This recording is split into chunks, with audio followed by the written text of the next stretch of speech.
Assalamualaikum warahmatullahi wabarakatuh. Banyak sekali pertanyaan jamaah, Ustadz kasih kami channel untuk kajian anak-anak muda.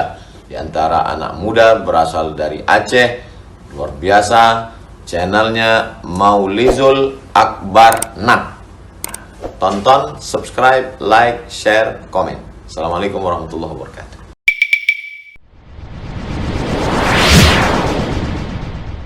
Kita ini kadang-kadang lupa bahawa kita akan datang suatu hari yang kita membutuhkan orang-orang yang mungkin selama ini kita tak meluapkan kasih sayang.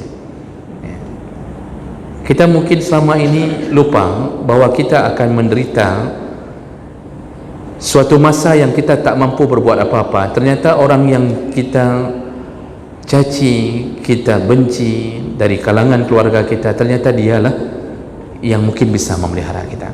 Saya pernah mengatakan kepada Bapak Ibu, jangan caci anak kita yang mungkin tak pernah dapat ranking di sekolah. Anak kita ada 8 orang, 7 orang semua pintar, mengikuti otak mamaknya, bukan otak kita Pak. Kebetulan aja kita dapat isteri yang pintar. Apalagi saya baca bahwa gen kepintaran turun lebih banyak dari mama daripada dari ayah.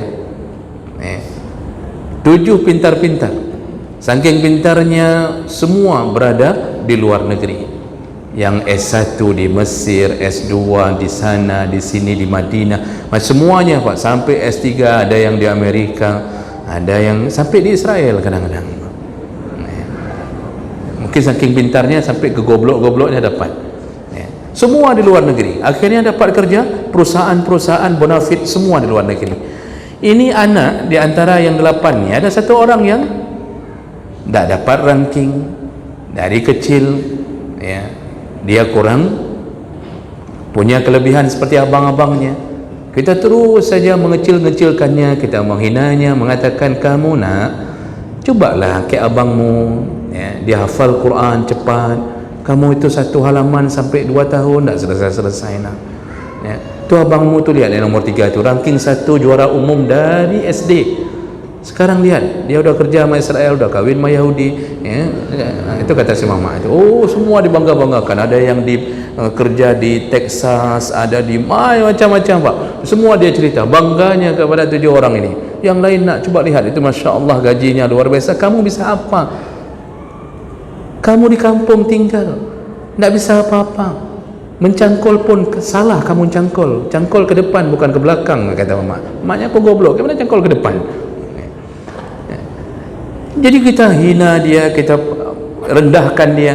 Kerjanya apa Pak? Ke sawah, pulang, paling makan ala kadarnya. Mencoba untuk tes PNS, setelah selesai S1 tak lulus. Itu pun selesai S1 setelah 14 semester baru selesai. Itu pun kena tunjang sama dosennya. Kalau tak ditunjang-tunjang tak habis Mak. IPK 1,9, 2 pun tak sampai. Kita mulai menghinanya, mengecilkannya. Begitu waktu tua, sakit, ayah ibunya sakit, dan bahkan sudah tak bisa lagi dipelihara di rumah sakit, minta pulang ke rumah. Ternyata yang mengurusi kita adalah yang kita anggap si bodoh ini. Abang cuma telepon, video call, mama gimana? Mama tak bisa ngomong, bibir udah mereng. Mama sehat, ni kami kirimkan coklat ya dari Texas ya. Apa guna coklat? Apa guna gaji anak di saat itu? Ternyata yang si bodoh inilah yang dulu kita hina-hina, dia yang mengambil air, memandikan kita, mencebokkan kita. Dan kita harus ingat bahawa takdir Allah kepada kita itu ada sesuatu di balik yang Allah inginkan. Tak semua diberi pintar agar kita ada orang yang pelihara. Dan itu sudah banyak kejadian Pak. Yang pintar-pintar lulus PNS saja berangkat, dikirim ke Ternate, dikirim ke Kalimantan Timur, nanti dah kumpul semua tu di IKN Pak. Ada yang jadi panitia makan siang gratis tahun 2029. Itu semuanya sudah dapat jatah kerja di luar sana, luar sini. Itu yang bodoh-bodoh itu, yang tak lulus-lulus itu Pak. Itulah yang bersama kita. Dialah yang waktu kita sakit kita bilang, nak tolong ambilkan air, nak tolong panaskan air, mama mandikan dengan air hangat. Itulah dia. Makanya Punya anak jangan pintar semua, buat bodoh satu bang. Ini kalau sudah tahu begini, kita yang punya anak-anak yang punya kekurangan, bapak puji-puji terima kasih nak, teruslah bodoh. Jangan pintar nak, tak ada yang pelihara mama, itu abangmu itu semuanya nanti udah keluar. Ini kita kebanggaan kita pada sesuatu yang ternyata manfaatnya di waktu kita tua terlalu kecil.